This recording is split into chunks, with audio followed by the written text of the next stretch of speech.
Di era sekarang, kita disuguhkan begitu banyak game remake dan remaster, mulai dari game-game PS2, PS1, bahkan game jadul Nintendo, banyak yang hadir kembali dalam kemasan baru.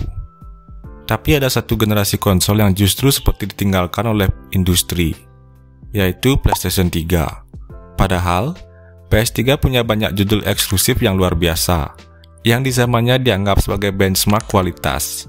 Namun sayangnya, banyak dari game-game itu justru tidak pernah dirilis ulang di PS4 atau konsol sekarang yaitu PS5. Bahkan tidak tersedia lagi secara digital. Ini memunculkan pertanyaan besar, kenapa game-game PS3 seperti menghilang? Apakah Sony memang sengaja membiarkannya mati? Atau ada alasan teknis yang jauh lebih kompleks? Mari kita bahas. Ketika PS3 dirilis pada tahun 2006, Sony mengusung teknologi yang sangat ambisius. Mereka memperkenalkan Cell Broadband Engine atau yang lebih dikenal dengan Cell Processor, yang dimana prosesor ini bukan prosesor biasa. Ia dikembangkan bersama IBM dan Toshiba, dan waktu itu digadang-gadang sebagai teknologi masa depan. Bahkan pernah digunakan di superkomputer. Tetapi justru disinilah letak masalahnya. Arsitektur Cell sangat unik dan jauh berbeda dari prosesor biasa. Akibatnya, banyak developer kesulitan memaksimalkan kemampuannya.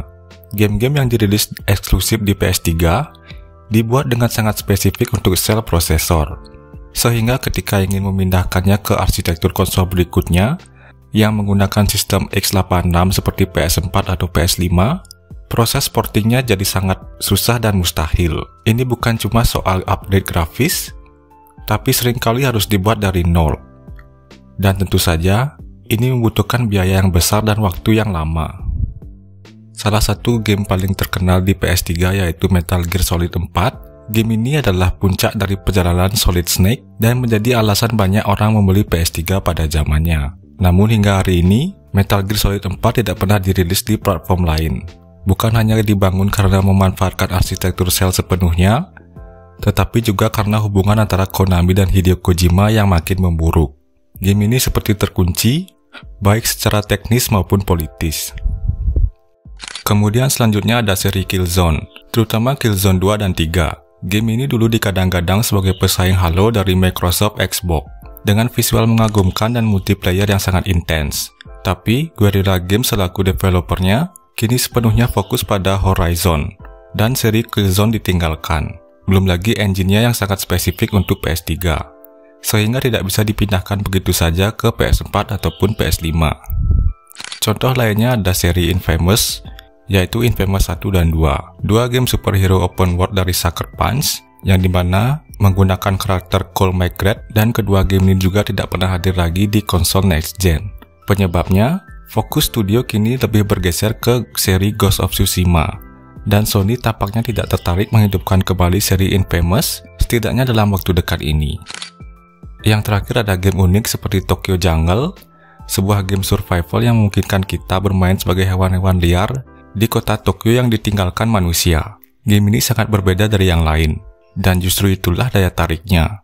Tapi karena game ini terlalu niche dan tidak punya pasar yang besar, Tokyo Jungle menghilang tanpa pernah kembali, di samping karena susahnya developer untuk membuat game remake-nya karena arsitektur PS3 yang sangat kompleks. Jika kita lihat game lain seperti The Last of Us atau God of War 3, keduanya berhasil dirilis ulang di PS4 dan bahkan PS5. Apakah perbedaannya? Bedanya ada di engine dan popularitas. Game seperti The Last of Us dibangun dengan engine yang sangat fleksibel dan lebih dipersiapkan untuk masa depan. Selain itu, IP-nya juga sangat populer secara global. Remaster atau remake-nya dijamin menguntungkan secara finansial. Sebaliknya, game-game seperti Resistance, Motorstorm tidak sepopuler itu.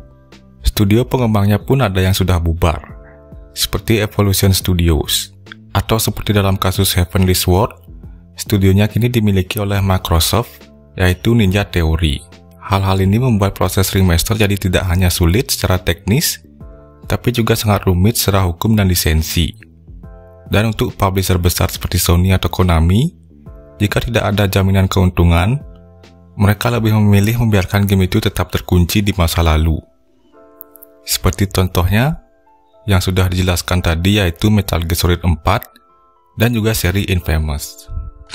Pada akhirnya banyak gamer lama merasa sedih karena tidak bisa memainkan kembali game-game PS3 favorit mereka.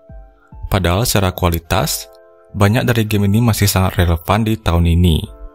Bahkan lebih kreatif dibanding game-game modern yang ada saat ini. Di komunitas online seperti Reddit atau forum PlayStation, banyak yang berharap Sony mau membuat emulator PS3 native untuk PS5, seperti yang dilakukan oleh Microsoft dengan Xbox-nya. Sayangnya, hingga kini belum ada tanda-tanda ke arah sana.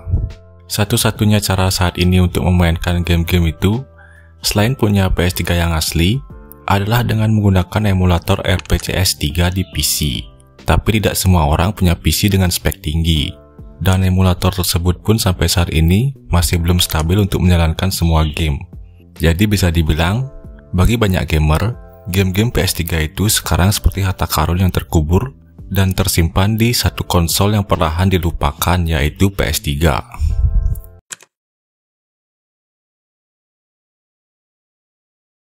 PS3 adalah konsol yang penuh ambisi, dengan teknologi yang luar biasa pada zamannya. Tapi justru, karena terlalu unik, PS3 juga menjadi konsol yang paling sulit untuk dilestarikan ke depannya. Banyak game eksklusif terbaiknya kini tidak bisa dimainkan lagi di sistem yang modern. Tidak ada remaster, tidak ada portingan, tidak ada versi digital, dan jika kalian masih punya PS3 saat ini, jagalah baik-baik, karena di dalamnya ada sejarah dan kenangan yang mungkin tidak akan pernah kembali, terutama bagi kalian yang merasakan masa-masa jaya PS3 pada zamannya. Dan kalau kalian punya kenangan manis dengan salah satu game PS3 tadi, atau ada yang lain, boleh tulis di kolom komentar. Dan jangan lupa tinggalkan like dan subscribe-nya, dan nantikan video-video berikutnya dari channel ini.